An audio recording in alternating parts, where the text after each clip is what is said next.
ಮೊಳಕೆ ಬಂದಿರುವಂಥ ಕಾಳುಗಳನ್ನು ಉಪಯೋಗಿಸ್ಕೊಂಡು ಯಾವುದೇ ರೀತಿ ಪಲ್ಯ ಅಥವಾ ಗೊಜ್ಜು ಅಥವಾ ಸಾರು ಏನು ಮಾಡಿದ್ರು ಕೂಡ ಸಖತ್ ಟೇಸ್ಟಿಯಾಗಿರುತ್ತೆ. ಹಾಗೆ ಇದು ಟೇಸ್ಟ್ ವೈಸ್ ಮಾತ್ರ ಅಲ್ಲ, ಆರೋಗ್ಯಕ್ಕೂ ಕೂಡ ತುಂಬಾ ಒಳ್ಳೆಯದು. ಸೊ ಇವತ್ತು ನಾನು ಮೊಳಕೆ ಕಟ್ಟಿರೋವಂಥ ಹೆಸರು ಕಾಳನ್ನ ಉಪಯೋಗಿಸ್ಕೊಂಡು ಯಾವ ರೀತಿ ಒಂದು ಪಲ್ಯ ಮಾಡೋದನ್ನೋದನ್ನು ಇವತ್ತಿನ ರೆಸಿಪಿಲಿ ನಾನು ನಿಮ್ಮ ಜೊತೆಗೆ ಶೇರ್ ಮಾಡ್ಕೊಳ್ತಾ ಇದ್ದೀನಿ. ಸೊ ವಿಡಿಯೋ ಇಷ್ಟ ಆಗುತ್ತೆ ಅಂತ ಅಂದ್ಕೊಳ್ತೀನಿ. ಸ್ಕಿಪ್ ಮಾಡ್ದೇ ಇಲ್ಲ ವಿಡಿಯೋನ ಎಂಡ್ವರೆಗೂ ನೋಡಿ.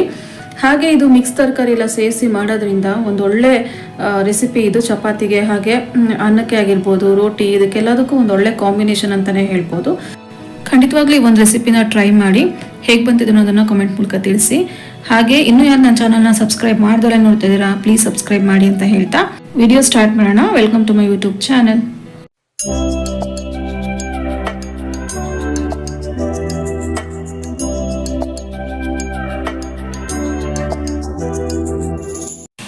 ಮೊದಲಿಗೆ ಈ ರೆಸಿಪಿ ಮಾಡೋದಕ್ಕೆ ಏನೇನು ಇಂಗ್ರೀಡಿಯೆಂಟ್ಸ್ ಬೇಕಾಗುತ್ತೆ ಅನ್ನೋದನ್ನು ನೋಡೋಣ.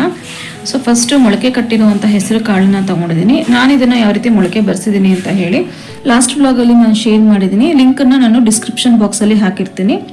ಹಾಗೆ ನೆಕ್ಸ್ಟ್ ಇದಕ್ಕೆ ಹೀರೆಕಾಯಿ ತೊಗೊಂಡಿದ್ದೀನಿ. ಆದಷ್ಟು ಫ್ರೆಶ್ ಆಗಿರುವಂಥ ಹೀರೆಕಾಯಿನ ತೊಗೋಬೇಕಾಗತ್ತೆ. ನಾನು ಇಲ್ಲಿ ಒಂದು ಅರ್ಧ kg ಹೀರೆಕಾಯಿನ ಈ ರೀತಿ ತೊಗೊಂಡು ಸಣ್ಣ ಸಣ್ಣದಾಗಿ ಕಟ್ ಮಾಡಿ ಇಟ್ಕೊಂಡಿದ್ದೀನಿ. ಈ ರೀತಿ ಹೀರೆಕಾಯಿ ಒಂದು ಒಳ್ಳೆ ಟೇಸ್ಟ್ ಕೊಡೋದು ಈ ಪಲ್ಯಕ್ಕೆ. ಖಂಡಿತವಾಗ್ಲೂ ಅದನ್ನು ಸ್ಕಿಪ್ ಮಾಡ್ದಲೇ ಹಾಕ್ಕೊಳ್ಳಿ. ಹಾಗೆ 2 ಬದನೆಕಾಯಿ ಹಾಗೆ 2 ಆಲೂಗಡ್ಡೆನ ಸಣ್ಣ ಸಣ್ಣದಾಗಿ ರೀತಿ ಹಚ್ಚಿಟ್ಕೊಂಡಿರೋದು. ನೆಕ್ಸ್ಟ್ ಇವಾಗ ಇದಕ್ಕೆ ಕಾಯಿ ತುರಿಬೇಕಾಗತ್ತೆ. 1 ಕಪ್ಪಷ್ಟು ಫ್ರೆಶ್ ಆಗಿ ತುರಿದಿಟ್ಕೊಂಡಿರುವಂಥ ಕಾಯಿ ಹಾಕಿದ್ರೆ ಇದಕ್ಕೆ ಟೇಸ್ಟ್ ತುಂಬಾ ಚೆನ್ನಾಗಿರುತ್ತೆ. ಹಾಗೆ 3 ಇಂದ 4 ಮೀಡಿಯಂ ಸೈಜ್ ಟೊಮೆಟೊನ ಸಣ್ಣದಾಗಿ ಕಟ್ ಮಾಡಿ ಇಟ್ಕೊಂಡಿದ್ದೀನಿ. 2 ಈರುಳ್ಳಿನ ಸಣ್ಣದಾಗಿ ಕಟ್ ಮಾಡಿ ಇಟ್ಕೊಂಡಿದ್ದೀನಿ. ಹಾಗೆ ಕೊತ್ತಂಬರಿ ಸೊಪ್ಪು. ನೆಕ್ಸ್ಟ್ ಇವಾಗ ಇದಕ್ಕೆ ಚಕ್ಕೆ ಲವಂಗ ಪುಡಿ ಬೇಕಾಗತ್ತೆ.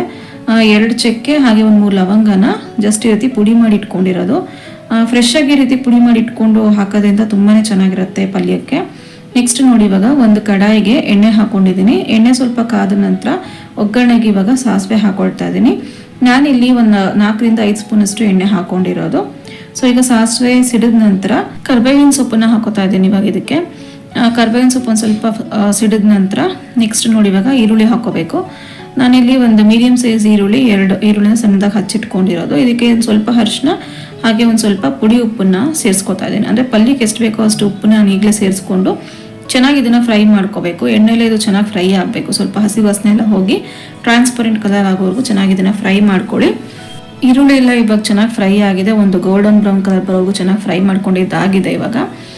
ಇವಾಗ ಇದಕ್ಕೆ ಹಚ್ಚಿಟ್ಕೊಂಡಿರುವಂಥ ಟೊಮೆಟೊನ ಹಾಕಿ ಚೆನ್ನಾಗಿ ಇದನ್ನು ಮಿಕ್ಸ್ ಮಾಡಿಕೊಂಡು ಫ್ರೈ ಮಾಡ್ಕೋಬೇಕಾಗತ್ತೆ. ಟೊಮೆಟೊ ಸ್ವಲ್ಪ ಚೆನ್ನಾಗಿ ಬೇಯಬೇಕು. ಅಲ್ಲಿ ಹೋಗಿ ಇದನ್ನು ಚೆನ್ನಾಗಿ ಫ್ರೈ ಮಾಡ್ಕೊಳ್ಳೋಣ. ಸ್ವಲ್ಪ ಎಲ್ಲ ಟೊಮೆಟೊ ಎಲ್ಲ ಬೆಂದು ಸ್ವಲ್ಪ ಸಾಫ್ಟ್ ಆದಮೇಲೆ ಇವಾಗ ಇದಕ್ಕೆ ನಾವು ತೊಗೊಂಡಿರುವಂಥ ಮೊಳಕೆ ಕಟ್ಟಿರೋ ಹೆಸರು ಕಾಳು ಹಾಗೆ ಹಚ್ಚಿಟ್ಕೊಂಡಿರೋವಂಥ ಆಲೂಗಡ್ಡೆ ಮತ್ತು ಬದನೆಕಾಯಿನ ಹಾಕಿ ಒಂದ್ಸತಿ ಹಾಗೆ ಮಿಕ್ಸ್ ಮಾಡ್ಕೊತಾ ಇದ್ದೀನಿ. ಇದಿಷ್ಟು ಚೆನ್ನಾಗಿ ಒಗ್ಗರಣೆನ ಚೆನ್ನಾಗಿ ಮಿಕ್ಸ್ ಮಾಡ್ಕೊಳ್ಳಿ ಇದನ್ನು ಫಸ್ಟು. ಹಾಗೆ ಇವಾಗ ಒಂದ್ಸತಿ ಮಿಕ್ಸ್ ಮಾಡಿದ್ದಾದಮೇಲೆ ಇವಾಗ ಇದಕ್ಕೆ ಹೀರೆಕಾಯಿನ ಹಾಕೊಳ್ಳೋಣ. ಹೀರೆಕಾಯಿನೂ ಕೂಡ ಹಾಕಿ ಇದನ್ನು ಕೂಡ ಚೆನ್ನಾಗಿ ಮಿಕ್ಸ್ ಮಾಡಿ ಒಗ್ಗರಣೆಯಲ್ಲೇ ಒಂದು 5 ನಿಮಿಷ ಇದನ್ನು ಬೇಯಿಸ್ಕೋಬೇಕಾಗತ್ತೆ. ಆದಷ್ಟು ಇದನ್ನು ಒಗ್ಗರಣೆಯಲ್ಲೇ ಬೇಯಿಸ್ಕೊಳ್ಳೋದ್ರಿಂದ ಟೇಸ್ಟ್ ತುಂಬ ಚೆನ್ನಾಗಿರುತ್ತೆ. ಹೀರೆಕಾಯಿ ತಿನ್ನೋವಾಗ ಒಂದು ಫ್ಲೇವರ್ ತುಂಬ ಚೆನ್ನಾಗಿ ಅನಿಸುತ್ತೆ. ತರಕಾರಿನೆಲ್ಲ ಹಾಕಿ ಒಂದು 3 ನಿಮಿಷ ಚೆನ್ನಾಗಿ ಫ್ರೈ ಮಾಡಿದ್ಮೇಲೆ ಎಣ್ಣೆಯಲ್ಲೇ ಇವಾಗ ಇದಕ್ಕೆ ಕಾಳು ಬೇಯೋಷ್ಟು ಮಾತ್ರ ಒಂದು ಸ್ವಲ್ಪ ನೀರನ್ನು ಹಾಕೋತಾ ಇದ್ದೀನಿ. ಜಾಸ್ತಿ ನೀರನ್ನು ಸೇರಿಸೋದಕ್ಕೆ ಹೋಗಬಾರ್ದು. ಯಾಕೆಂತಂದ್ರೆ ಇಲ್ಲಿ ಪಲ್ಯ ಮಾಡೋದ್ರಿಂದ ತುಂಬ ನೀರು ಹಾಕ್ಬಿಟ್ಟು ಅದು ಪಲ್ಯ ಥರ ಆಗೋದಿಲ್ಲ. ಹಾಗಾಗಿ ಕಾಳು ಬೇಯೋಷ್ಟು ಮಾತ್ರ ಇಲ್ಲಿ ನೀರು ಹಾಕಿ ಒಂದು ಸ್ವಲ್ಪ ಈ ರೀತಿ ಬೇಯಿಸ್ಕೊತಾ ಇದ್ದೀನಿ. ಓಕೆ, ಇವಾಗ ಇದೆಲ್ಲ ಚೆನ್ನಾಗಿ ಒಂದು ಹದವಾಗಿ ಬೆಂದಿದೆ. ಇವಾಗ ಇದಕ್ಕೆ ಪುಡಿನ ಹಾಕೋತಾ ಇದ್ದೀನಿ. ಮನೇಲಿ ಸಾಂಬಾರು ಮಾಡೋದಕ್ಕೆ ಯೂಸ್ ಮಾಡ್ತೀವಲ್ಲ ಸಾಂಬಾರು ಪುಡಿ, ಅದನ್ನೇ ಪುಡಿನ ಒಂದು 3 ಟೇಬಲ್ ಸ್ಪೂನ್ ಅಷ್ಟು ನಾನು ಇಲ್ಲಿ ಹಾಕೊಂಡಿದ್ದೀನಿ. ಹಾಗೆ ಇದಕ್ಕೆ ನಾವು ಪುಡಿ ಮಾಡಿ ಇಟ್ಕೊಂಡಿರುವಂಥ ಚಕ್ಕೆ ಲವಂಗ ಪೌಡರ್ನ ಹಾಕಿ ನೆಕ್ಸ್ಟ್ ಇವಾಗ ಕಾಯಿ ತುರಿ ಹಾಕೋಬೇಕು. ಇದಿಷ್ಟನ್ನ ಹಾಕಿ ಚೆನ್ನಾಗಿ ಇದನ್ನು ಮಿಕ್ಸ್ ಮಾಡ್ಕೋಬೇಕಾಗತ್ತೆ. ಪುಡಿ ಹಾಕಿದ್ಮೇಲೆ ತರಕಾರಿ ಹಾಗೆ ಕಾಳಿಗೆ ಹೊಂದ್ಕೊಳ್ಳೋ ರೀತಿ ಇದನ್ನ ಚೆನ್ನಾಗಿ ಒಂದ್ಸತಿ ಮಿಕ್ಸ್ ಮಾಡ್ಕೋಬೇಕು. ಇದಕ್ಕೆ ಇವಾಗ ನಾನು ಒಂದು ಸ್ವಲ್ಪ ನೀರನ್ನು ಸೇರಿಸ್ಕೊಳ್ತಾ ಇದ್ದೀನಿ.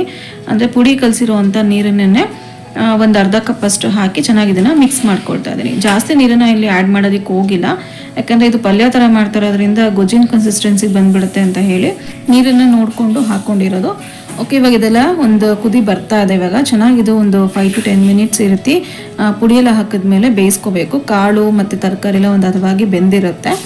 ಕಾಳು ಒಂದು 3/4 ಭಾಗ ಬೇಯ್ತಿದ್ದ ಹಾಗೇನೆ ನಾವು ಪುಡಿ ಮತ್ತು ಕಾಯಿ ತುರಿ ಎಲ್ಲನೂ ಸೇರಿಸ್ಕೊಂಡ್ಬಿಡ್ಬೇಕು. ತುಂಬ ಹೊತ್ತು ಕಾಳನ್ನು ನಾವು ಫ್ರೈ ಮಾಡೋದ್ರಿಂದ ಕಾಳೆಲ್ಲ ಸ್ಮ್ಯಾಶ್ ಆಗೋ ರೀತಿ ಹಾಕ್ಬಿಡುತ್ತೆ. ಹಾಗಾಗಿ ಮೊಳಕೆ ಕಟ್ಟಿರುವಂಥ ಹೆಸರು ಕಾಳನ್ನ ಬಳಸಿರೋದ್ರಿಂದ ಒಂದು ಸ್ವಲ್ಪ ಖಾರ ಕಮ್ಮಿ ಅಂತ ಅನ್ನಿಸ್ಬೋದು. ಯಾಕಂದರೆ ಮೊಳಕೆ ಬರೆಸಿ ಹಾಕಿರೋದ್ರಿಂದ ಸ್ವಲ್ಪ ಅದು ಸ್ವೀಟ್ನೆಸ್ ಕೊಡುತ್ತೆ. ಸ್ವಲ್ಪ ಖಾರ ಬೇಕು ಅಂತಂದರೆ ಒಂದು 1/2 ಟೇಬಲ್ ಸ್ಪೂನ್ ನೀವು ಹಚ್ಚ ಖಾರದ ಪುಡಿ ಕೂಡ ಸೇರಿಸ್ಕೋಬೋದು. ಓಕೆ, ಇವಾಗ ಪಲ್ಯ ರೆಡಿ ಆಗಿದೆ. ಇದಕ್ಕೆ ಇವಾಗ ಲಾಸ್ಟಲ್ಲಿ ಕೊತ್ತಂಬರಿ ಸೊಪ್ಪನ್ನ ಹಾಕಿ ಮಿಕ್ಸ್ ಮಾಡ್ಕೊಳ್ತಾ ಇದ್ದೀನಿ.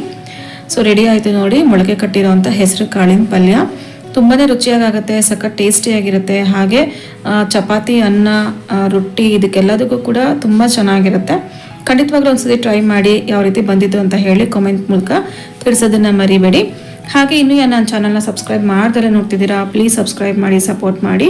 ನಿಮ್ಮ ಒಂದು ಸಪೋರ್ಟ್ ನಮಗೆ ತುಂಬಾ ಮುಖ್ಯ ಆಗಿರುತ್ತೆ. ಹಾಗೆ ಇನ್ನೂ ಹೆಚ್ಚು ನನ್ನ ವೀಡಿಯೋಸ್ನ ಶೇರ್ ಮಾಡಿ ಅಂತ ಹೇಳ್ತಾ ಈ ಒಂದು ಬ್ಲಾಗ್ನ ಇಲ್ಲಿಗೆ ಎಂಡ್ ಮಾಡ್ತಾ ಇದ್ದೀನಿ.